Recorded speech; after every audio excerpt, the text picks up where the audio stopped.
प्रधानमंत्री पद के लिए दावेदार बनकर उभर रहे योगी आदित्यनाथ पर अब अमित शाह लगाम कसने की तैयारी कर ली है।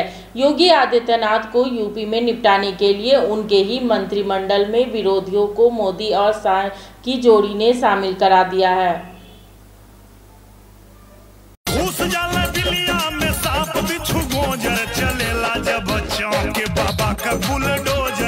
पूरे चुनाव में बाबा का बुलडोजर खूब चला। हर तरफ बुलडोजर की चर्चा जमकर हुई। बुलडोजर ने विरोधियों के हौसलों को भी कुचल कर रख दिया। लेकिन विरोधी तो अब यह कह रहे हैं कि लगता है बुलडोजर बाबा का बुलडोजर खुद बाबा जी के अरमानों पर चल गया। जब से इकाना स्टेडियम में योगी सरकार पार्ट 2 की कैबिनेट ने शपथ ली है, उसके बाद से दबी जुबान ये चर्चाएं जोर पकड़ने लगी हैं कि क्या इस कैबिनेट के साथ योगी पहले से ज्यादा मजबूत हुए हैं या फिर योगी को कमजोर कर दिया गया है। कहने वाले तो ये भी कह रहे हैं कि योगी जी के हाथ बांध दिए गए हैं। भले ही उत्तर प्रदेश में प्रचंड बहुमत से आई बीजेपी की सरकार पार्ट 2 में मुखिया आदित्यनाथ योगी ही है, लेकिन उनकी कैबिनेट में जो चेहरे समायोजित किए गए, उन चेहरों को देखकर तो यही लगता है कि इस कैबिनेट को तैयार करने में योगी से ज्यादा उनके विरोधियों की चली है, क्योंकि न सिर्फ योगी जी के करीबियों को बाहर का रास्ता दिखा दिया गया, बल्कि उनके विरोधियों को और ताकतवर बना दिया गया। अगर यकीन न हो तो पहले हम आपको कैबिनेट के कुछ महत्वपूर्ण चेहरों को दिखाते हैं, फिर आपको समझाते हैं कि हम आखिर ऐसा क्यों कह रहे हैं। सबसे पहला नाम केशव प्रसाद मौर्य, डिप्टी सीएम। दूसरा नाम Brajesh Pathak, deputy CM. AK Sharma, cabinet मंत्री। यूं तो नामों की एक बड़ी फहरिस्त है, लेकिन 3 नाम ऐसे हैं जो लगातार चर्चा में रहे हैं। डिप्टी सीएम केशव प्रसाद मौर्य और मुख्यमंत्री योगी आदित्यनाथ के बीच 36 का आंकड़ा किसी से छिपा नहीं है। इसकी तस्वीर शपथ ग्रहण के दौरान भी दिखाई दी। अगर यकीन न हो तो इसे देखिए। इस तस्वीर में केशव प्रसाद मौर्य मंत्री पद की शपथ लेते नजर आ रहे हैं। जिस वक्त केशव प्रसाद मौर्य मंत्री पद की शपथ ले रहे थे, उस वक्त उनके दाहिने तरफ प्रधानमंत्री नरेंद्र मोदी और उनके बगल में मुख्यमंत्री योगी आदित्यनाथ बैठे हुए थे। जैसे ही केशव प्रसाद मौर्य ने मंत्री पद की शपथ खत्म की, वह कुर्सी में बैठे प्रधानमंत्री की तरफ आगे बढ़े और जाकर प्रधानमंत्री को झुककर उनके पैर छुए। लेकिन ठीक प्रधानमंत्री से पहले बैठे योगी आदित्यनाथ की तरफ मुखातिब भी नहीं हुए।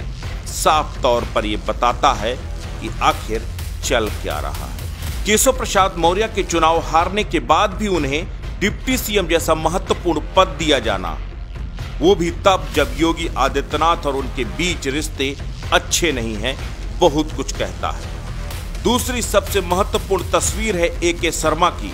पूर्व IAS और मोदी के सबसे चहेते ब्यूरोक्रेट्स में से एक रहे AK शर्मा के उत्तर प्रदेश में एंट्री के साथ ही इस बात के कयास लगने शुरू हो गए थे कि AK शर्मा को यूपी में मोदी ने भेजा है सिर्फ इसलिए कि योगी पर लगाम कसी जा सके। पहले कार्यकाल में AK शर्मा के डिप्टी सीएम तक बनने की अटकलें लगाई जाती रही। AK शर्मा को लेकर जमकर खींचतान भी हुई, लेकिन तब योगी ने AK शर्मा को मंत्रिमंडल में लेने से इनकार कर दिया था। लेकिन योगी सरकार पार्ट 2 में AK शर्मा की बतौर कैबिनेट मंत्री तैनाती क्या योगी आदित्यनाथ के मन से हुई है? अगर नहीं तो क्या AK शर्मा योगी के लिए सिरदर्द नहीं बनेंगे? तीसरा सबसे बड़ा नाम ब्रजेश पाठक का है। पहली सरकार में कानून मंत्री रहे ब्रजेश पाठक को केशव प्रसाद मौर्य खेमे का माना जाता है।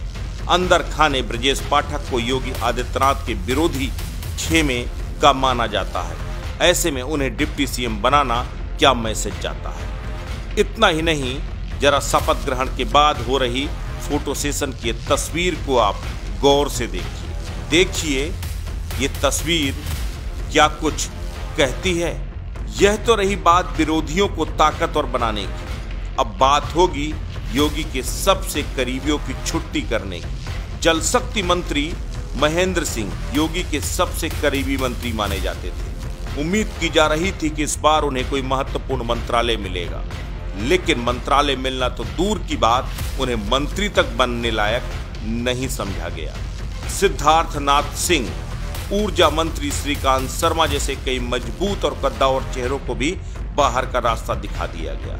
यह योगी आदित्यनाथ के लिए किसी झटके से कम है।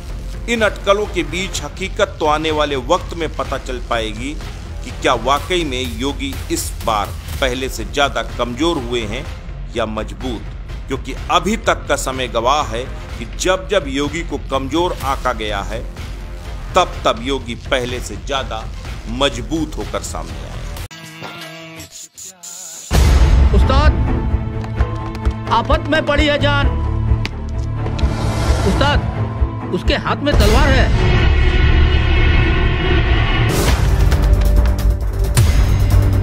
तलवार का मुकाबला पाइप से।